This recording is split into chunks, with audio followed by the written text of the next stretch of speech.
Hi, excursionists! Thank you so much for coming to our very first audio drama.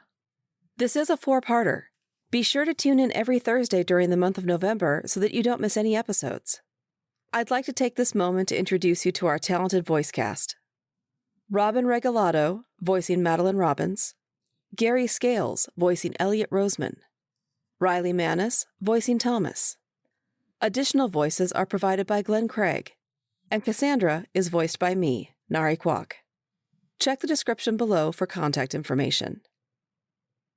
It's time to get going.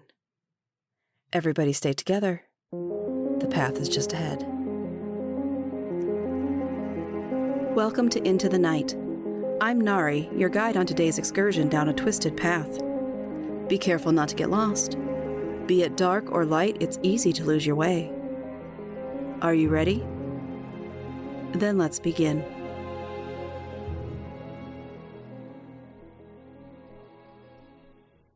Distant Relatives, Part 4.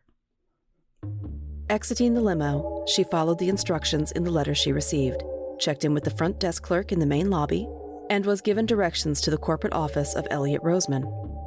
Enjoy your meeting, Ms. Robbins. Mr. Roseman has been expecting you. Butterflies of another kind swarmed through her nervous system as she pushed the elevator button for the 32nd floor of the high-rise. This was really happening. She was about to find out all the answers to the questions she'd asked herself since she first realized she was different from the rest of her family. She not only looked different, but her whole being seemed different than theirs. She gravitated towards music and art. They were athletic. Her sense of humor was keener, and her laugh was boisterous. Her mother seldom cracked a smile. Cassandra was on the verge of finding out who she really was. Because of that, she teetered between euphoria and nausea. The receptionist, a slim brunette in a smart designer suit, greeted her. Hello, Cassandra. Mr. Roseman is this way. Her voice was pleasant but cool. The woman rapped gently on Elliot Roseman's door. He opened it with flair, gave the receptionist a knowing nod, and ushered Cassandra into his office. If the hotel the night before had seemed luxurious, it was eclipsed by the opulence of the office where she now stood. My, how nice to meet you, Cassandra. I've been looking forward to this. A little stunned by his interest in her, Cassandra could only reply, Yes, I'm excited about being in a commercial. Elliot Roseman chuckled as he reached under his desk. His long, tanned fingers met the button he sought, and Cassandra heard the clunking sound of the office door locking shut. Startled, she began to speak. Not now, Cassandra. Please save your comments until later. You did, after all, come to my office for answers. Correct? She nodded yes. Right then. It's my turn to speak. Listen, you're wondering why I personally invited you here, correct? Why, out of the thousands of clients who send us their DNA, would I choose you to pamper and bring to my office? She sat in stunned silence, her eyes widening as he walked from behind his desk to her, then took her hand in his. He caressed the inside of her hand, gently tracing around her fingers. She stiffened and began to pull away. Now, my dear, have you noticed that your fingerprints are unusual?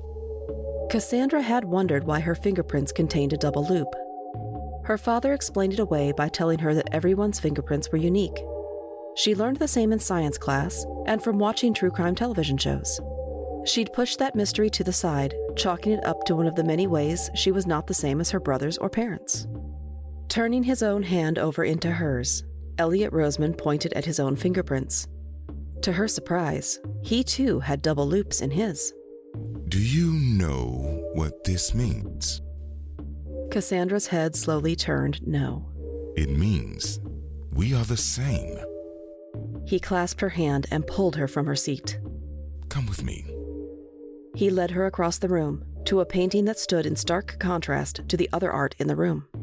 A detailed starscape clashed with the Monet and Degas artwork that filled the other walls of the office.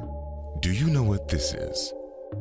A small dot found in the center of the painting's swirling mass of dots was directly under his index finger. That's home. Listen, I don't know what you're into, but I'm leaving. Good luck with that. The doors are locked. You aren't leaving. You wanted answers. I'm giving them to you. Now sit back down. He lifted the chair she'd sat in earlier ever so slightly and slammed it back into place on the carpet. Cassandra slowly returned to it, grasping the arm of the chair to steady herself. The room spun. Now, for a little history lesson. This is nothing you would have learned at Holbrook High School in Iowa.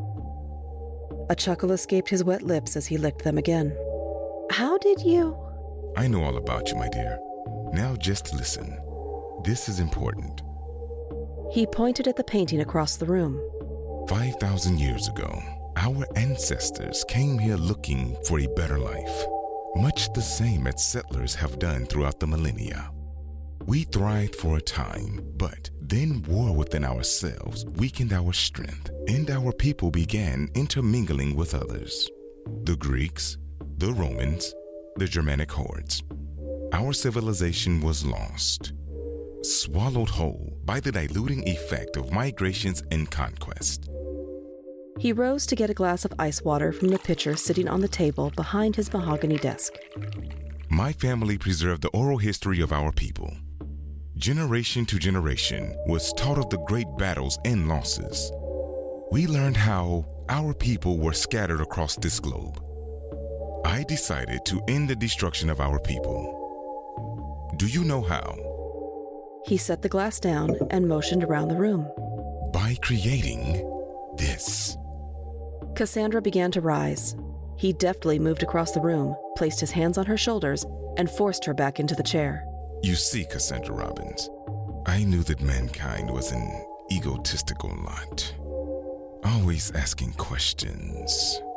Always fixated on their own being and self-worth. What better way to gather the genetic data to track down our scattered people than to appeal to the vanity of humans?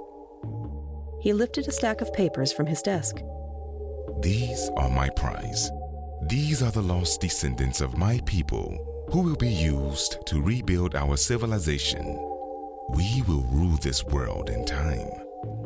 What does this have to do with me? I really should be going. A deep laugh came from Elliot Roseman. This has everything to do with you.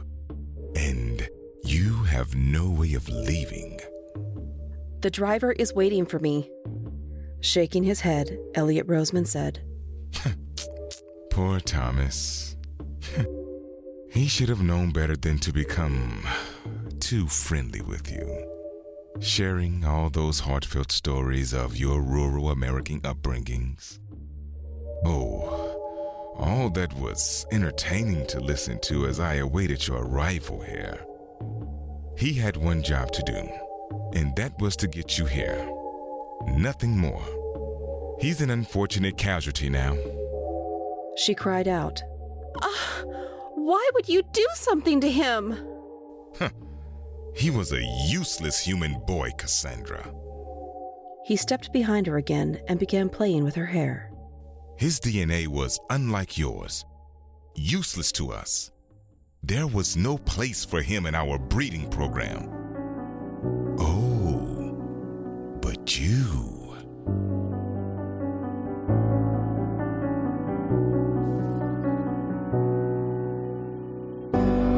Thank you for joining me for Into the Night, an anthology series written by Caroline Giammanco, narrated and produced by Nari Kwak, with music created by Alex Sexton. You can find our links in the description below. Into the Night is available on your favorite podcast directory, so be sure to subscribe and follow so you never miss an episode. Make sure you leave us a 5-star review, as it really does help new excursionists to find their way here. Share with any of your friends who you think would like to join us.